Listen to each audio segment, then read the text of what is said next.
ركز معايا. اللي بيحصل من عيلة حسام حسن إهانة لحسام حسن وإهانة للمنتخب، هتقول وإهانة لمصر كلها. هتقول لي إزاي؟ هقول لك. لأن حسام حسن ما بقاش بس مدرب منتخب مصر بعد موضوع رفع علم فلسطين وكده. خلاص أنت بقيت أيقونة عربية.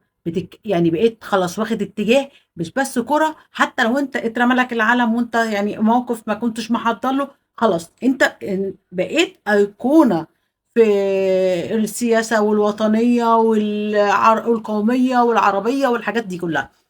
لما تسمح لأسرتك، أولا طليقتك وولادك يطلعوا في مكايدة وانت في كأس العالم لزوجتك اللي على ذمتك دلوقتي دانا، فتقوم دانا بقى تعمل فيديوهات، فيديو ورا فيديو ورا فيديو ورا فيديو عملتهم وانت مسافر وانت ما وقفتش ده. لو وقفت ممكن تكون وقفته هناك بقى يعني في اسرتك التانية، بس ما وقفتوش مع دانا وبتطلع في فيديوهاتك مع دانا بشكل مستفز لاسرتك جدا جدا. انا ما بدافعش عن اسرتك خالص، لان زي ما هنا غلطانين هنا غلطانين.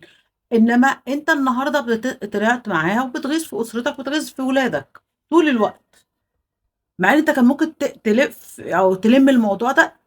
اقفل. لا انت هتطلعي يا دانا ولا انتوا هتطلعوا ولا حد هيطلع نهائيا. انا بقيت خلاص، انا في مكان دلوقتي ما ينفعش، او في مكان دلوقتي ما ينفعش تطلعوا تعملوا الحاجات الصغيره دي، لحد ما وصل انهم مسكوا في بعض وضربوا بعض وسحلوا بعض في مكان عام وتصوروا، وحسام حسن اغمى عليه. ايه الفضايح دي؟ انت حسام حسن مش حاسم في الموضوع. مش ده حسام حسن. يعني حتى حسام حسن بيظهر في الفيديوهات، مش ده حسام حسن.